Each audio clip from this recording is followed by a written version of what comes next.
የባህል ፍርድ ቤቶች የዜጎችን ፍትህ የማግኘት መብት የሚያረጋግጡና ፍትህን ተደራሽ የማድረግ አቅም ያላቸው መሆናቸውን የአማራ ክልል ጠቅላይ ፍርድ ቤት ፕሬዝዳንት ክቡር አቶ አለማንታ አግደው ገለጹ። የአማራ ክልል ጠቅላይ ፍርድ ቤት በክልሉ የባህል ፍርድ ቤቶች አዋጅ ቁጥር 298/2017 መሰረት እውቅና ለተሰጣቸው የባህል ፍርድ ቤቶች የስልጠናና አቅም ግንባታ ስራዎችን በመስራት ላይ ይገኛል።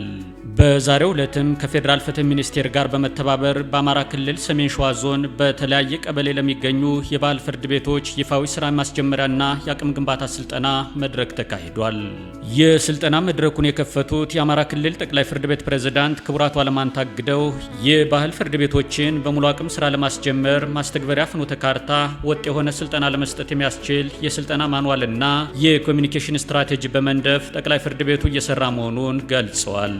በክልሉ በሚገኙ 1170 ቀበሌዎች ላይ የባህል ፍርድ ቤት ዳኞች ምርጫ የተደረገ መሆኑን የገለጹት ክቡር ፕሬዝዳንቱ ሴቶች አለመግባባትን ለመፍታት ያላቸውን ሚና በሚያሳይ መልኩ ከ400 የሚበልጡ ሴት ሽማግሌዎች መመረጣቸውን ገልጸዋል። የባህል ፍርድ ቤቶች ፍትህን ተደራሽ የሚያደርጉና ወጪ ቆጣቢ እንዲሁም ቀለል ያለና ማህበረሰቡ የሚያውቀውን ስርዓት የሚከተሉ በመሆኑ እውነትን ለማውጣትና የሻከሩ ግንኙነቶችን የመጠገን አቅም ያላቸው መሆናቸውንም ገልጸዋል።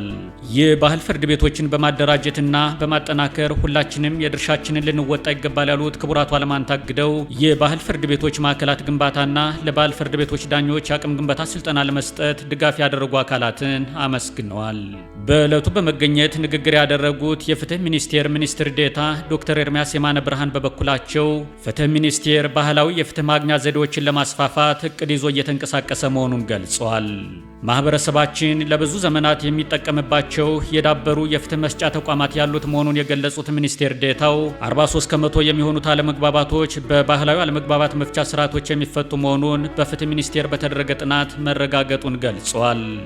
ለባህል ፍርድ ቤቶች እውቅና መስጠቱ የባህል ፍርድ ቤቶች የሚሰጡት ውሳኔ እንዲፈጸም የሚያስችልና የማህበረሰቡ እሴት እንዲጎለብት የሚያግዝ መሆኑንም አንስተዋል። ፍትህ ሚኒስቴር ሞዴል ህግ ከማዘጋጀት ጀምሮ ስልጠና በመስጠትና ለባህል ፍርድ ቤት ማዕከላት ድጋፍ እያደረገ መሆኑን የገለጹት ዶክተር ኤርሚያስ በዛሬው መድረክ መገኘታቸውም የዚህ ድጋፍ አካል መሆኑን ገልጸዋል። በመድረኩ የተገኙት የዞኑ ከፍተኛ ባለስልጣናት በበኩላቸው የባህል ፍርድ ቤቶችን ለማደራጀት ጠቅላይ ፍርድ ቤቱ የሄደበትን ርቀት አመስግነው ተገቢውን ድጋፍ ለማድረግ ዝግጁ መሆናቸውን ገልጸዋል።